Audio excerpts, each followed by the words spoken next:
All right, guys. So today we are going to learn how to do a pinch pot and see what's in our kit. So in our kit, we have a half a brick of clay. We have this baggie here full of some goodies.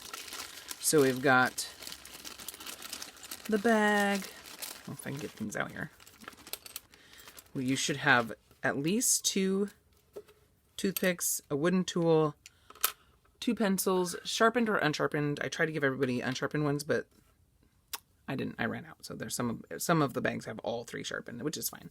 And then we have this wire cutter, like so, with a little string on it. So that's going to help us cut our clay.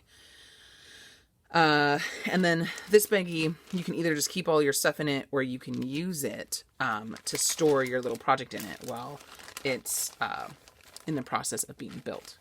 So I think I'm going to keep mine as my in the process thing. And you can kind of put these probably back in there too. So we're not going to need any of your tools today. But the pencils are specifically for rolling out clay. And so we'll get to that too when it's time to roll out some slabs. But don't just discard those because we're going to need them. So that's what's in our kit. So think about, I guess I need these. I'm going to get a little hunk of clay here. And you can either just kind of use your hand or you can use your wire cutter. I already have like a chunk kind of on top, so I'm just going to kind of pull a little chunk off of the top here. That's fine. And you always want to make sure that you seal your bag up after you're done using it. It's very important that your clay stays nice and moist. So make sure you guys seal up the bag and that there's no holes in it. All right, so I have a little hunk of clay. That's pretty good size. Now, we're limited on our clay, so I'm going to take a small chunk off of this, and that'll be for like features and stuff later. And then this will be the body of our monster. So I've got this little ball of clay. I'm going to pat it into a ball. Now, the more you work with their clay, the more it's going to dry out on you. So the more you touch it, the moisture is just going to get wicked out of there, and it's going to get more and more dry. And more dry means it's going to get more and more crackly. For our monsters, crackly is good, so it doesn't matter if there's cracks, because cracks will be awesome texture later. So now we've got this ball of clay, and then what we're going to do is we're going to jam our thumb into the center of it, not all the way through, just the center, and then we're just going to start to pinch. So pinch and turn until we get a nice little bowl or cup shape. And we want the walls to be all a real nice even thickness. Now, the thickness kind of just depends. I'm going to do maybe like a pencil thickness, or like you could do like a pinky thickness. It just kind of depends on how thick you want your monster. But the thicker it is, the heavier it's going to be. So we're going to go for a little bit of a thin monster. So we're just going to kind of go around. I'm kind of just pinching the edges, kind of making sure they're even, starting at the bottom and then kind of pinching up the side. And like I said, we're going to be working kind of small, so it'll kind of take shape pretty quick. And just kind of keep going around and around. You want to make sure you're doing nice and even all the way around. You don't want big hunks and clumps, and you don't want like a super thick spot and a super thin spot. You want it to be all nice and dry. Or dry. You want it to dry evenly, so you want it to be all nice and even.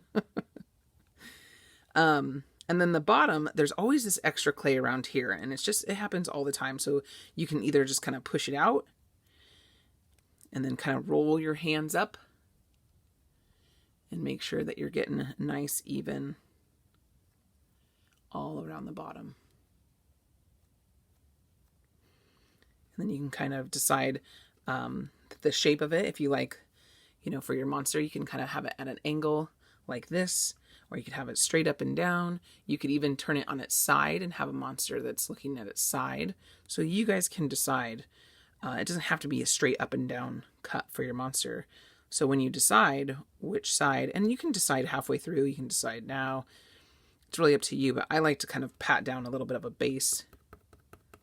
So it's a nice flat base. And we'll add some stuff to it later, so it might not always be flat, but for now.